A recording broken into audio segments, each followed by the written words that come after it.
on GAC podcast. I'm Phillips Josh, and it's actually interesting that we get to talk about this global hunger. Last week's episode was more of, would I say, cool? I don't. While listening to it, I saw it as, or I actually felt it was rather. It was informative, fine. It was educating, fine. It was an eye-opening podcast episode, but it was rather on the vibe that was usually, or that is usually, my voice isn't there, and I think it's because of the time or the hour I recorded it. But I was just trying to pass a message in a cool tone. But let's get into the topic for today. This is your go-to source for all things agriculture, especially on the audio level. And I am your host, like I said before, Phillips Josh. It's going to be a really important topic we're going to be talking about today. Global hunger. Everybody, they're hungry. That's just it. Everybody now don't they turn Gary to floating berries. Granite. Gary to groceries, groundnut to floating berries, sugar to sweetener, water to, what they call them again? I'd forgotten that one, but guy, everybody they're hungry. I'm going to be talking about how hunger affects everyone on a global scale, ranging from causes of this global hunger to different ways it's been addressed, the role of farmers, and to actually help reduce this issue. Hope you enjoy this.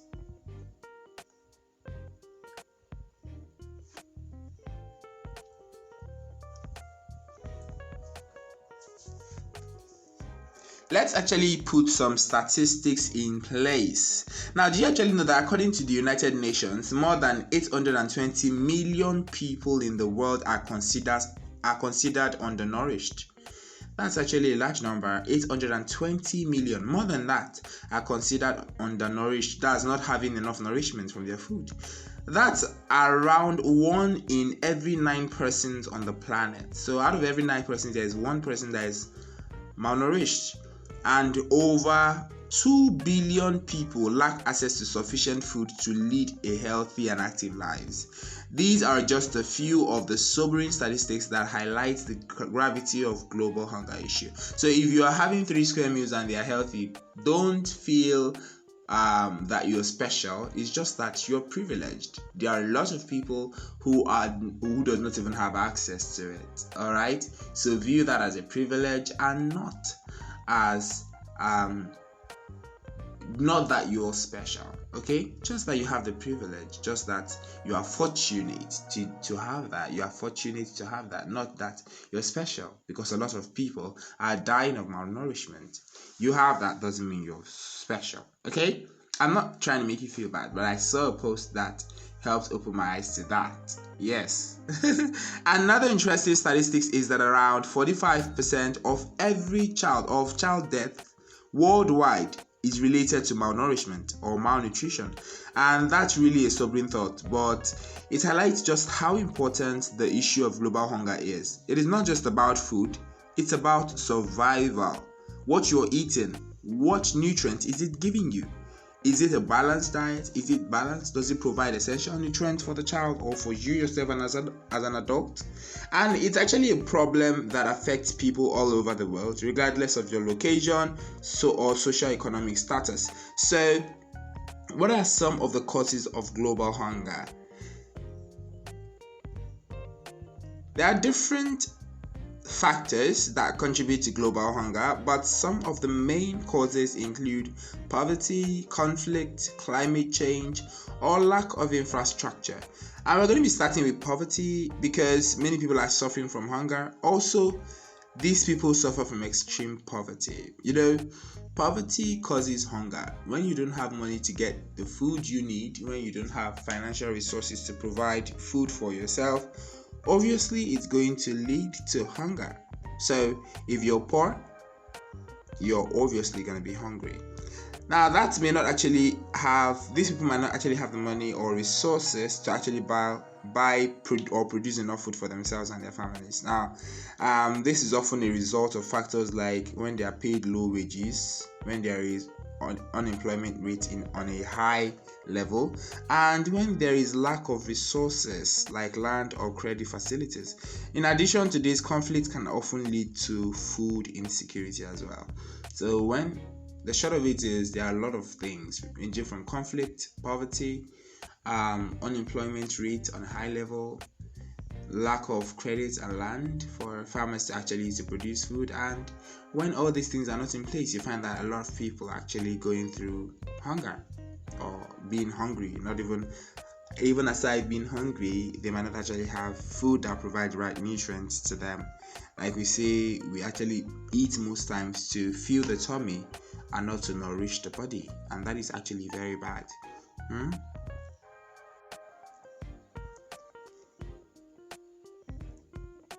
And as you know, this is Think GAC podcast, and we talk about agriculture. So we're going to be channeling this to farmers. How can farmers play the heroes in this aspect, or how can they? What is their role in this global hunger? To actually help reduce this rate. Now, farmers can absolutely be the heroes in the fight against global hunger. They can actually help to produce more food, increase food security, and improve the lives of millions of people. I give a shout out to Orina Dominic on Facebook. If you're following him, you would know the guy is doing a lot by educating the younger generations on the importance of gardening. And I don't think there is any of his students that will say he or she doesn't know how to produce lettuce, doesn't know how to produce bell pepper, doesn't know how to produce a lot of things, local plants, a lot of vegetables that are cucumbers, a lot of things, herbs. And he impacting into this generation. A lot of the students have gone back home and established one little garden or the other, and that is in one way or the other contributing to the food production scale on a smaller note, but it's helping those families in a larger way to actually have access to nutritious food as well. All right. Now, farmers can actually use technologies, farmers such as Orina Dominic and the rest. He's a gardener, yes, but he can actually still implement technologies, especially if he does his gardening on a larger scale, and innovations to increase crop yield and reduce food waste. They can actually also help to develop new ways of growing food, such as vertical farming or hydroponics, and they can play a role in educating the public about food issues and promoting sustainable food systems. So it's clear that farmers have a huge role to play in addressing global hunger. I think there is this program they are organizing that is actually helping train youth on tech-related farming. I've forgotten the name of it, but I think it's something that's going on in Abeokuta, if I'm not mistaken, right now. And those guys are doing a lot. I see a lot of posts on that on Facebook, and I tend to say to myself, I should apply for this one of these days. But man, where's the time? But it's something that a lot of people are doing, and I'm following a lot of the students, and they're actually learning a lot. And I love the fact that they are not just training them. I think MasterCard Foundation is sponsoring that, but they're not just training them, they are also equipping them with resources to actually get started, and they group them into groups. So you are not going to be squandering or lavishing your own resources, but you have a group to manage with. And at some point, you might not actually be given the resources in money, which is what might actually get a lot of youth crazy. You're going to be giving it in kind, which is seed inputs, materials, which is going to help you or make it easier, and you get to pay yourself while you work. I think that is actually what a lot of our governments should be putting in place instead of, let me not go over there. So let's focus on what a lot of other organizations are doing already. Like I said, Orina Dominic is one of them, and MasterCard Foundation is actually trying to touch the lives of youth on agriculture, and that is absolutely applaudable.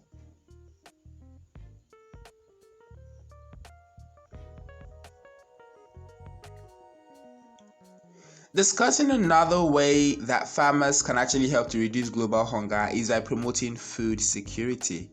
Now, food security means that people have access to not just enough food, but nutritious food to actually live a healthy life. Farmers can help to promote food security in several ways, and this can include providing information and resources on nutrition and healthy eating. Okay, that is the little that I do on my articles, trying to educate you on how to garden better and how to actually eat healthier. I think I'm going to intensify on that, actually ensure that I contribute to food security. Yeah, yeah. And farmers can also help to reduce food loss and food wastage by developing better storage and transportation systems. And in addition to this, they can work with the government and organizations to create policies and programs that support food security. Now, this can include things like school meal programs, food assistance programs, and nutrition education. I think nutrition education, we're gonna work on that as time goes by. Trying, like I said, I'm going to be doing that on my articles, trying to teach about crops and nutritional value, how to have a better balanced diet and all. Yeah, we need more of that. Food assistance programs, school meal programs. I think I know some people that do that as well, especially in some government schools in Lagos, in the slum areas of Lagos. And I would actually want to applaud those NGOs for taking that initiative to actually do that.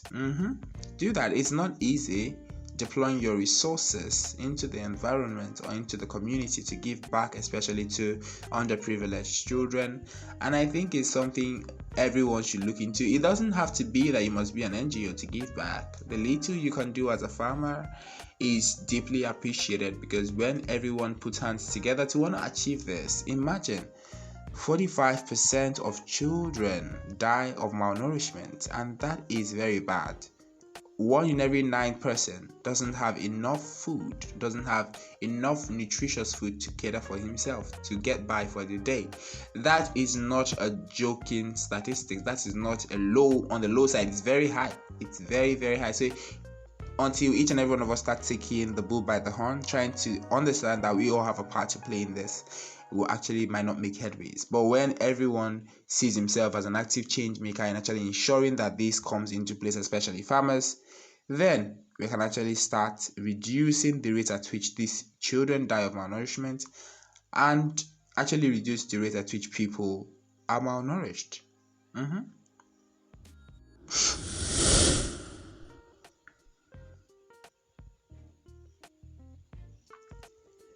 I'm very glad you're enjoying this episode, especially the deep dive into the world of agriculture and global hunger. Now, another way farmers can address global hunger is by increasing crop diversity. Yes, this is because different crops provide different nutritional benefits and nutrients. For example, when planting a variety of crops, farmers can actually help to increase the availability of nutrients like vitamin A and iron. Now, they can also improve soil health and reduce the risk of pests and diseases. I think this was talked about in the last episode as well. No, last 2 episodes we were talking about sustainable farming methods, how to farm well and make money. If you haven't listened to it, the link is on the description bar. Do you want to listen to it? In addition to that, crop diversity can actually help to improve food security by providing farmers with more options in event of crop failure.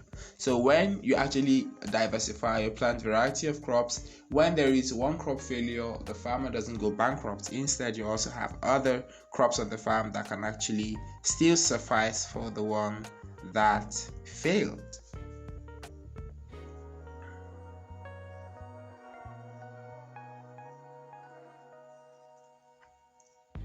Now that we've talked about some of the ways farmers can address global hunger, let's talk about some of the challenges that farmers might actually face.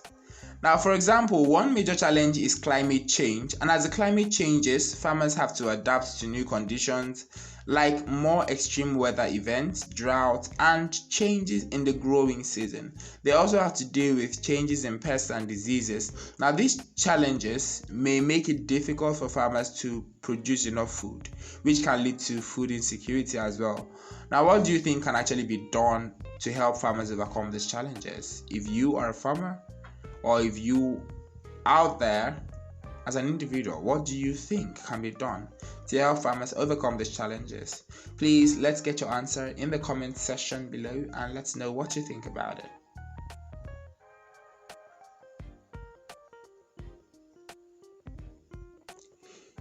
In my own thought, I think one way which farmers can actually overcome these challenges is when we adopt new technologies, like the last episode said, and this can actually help farmers practice more resilient farming or become more resilient even in changing conditions or challenging conditions.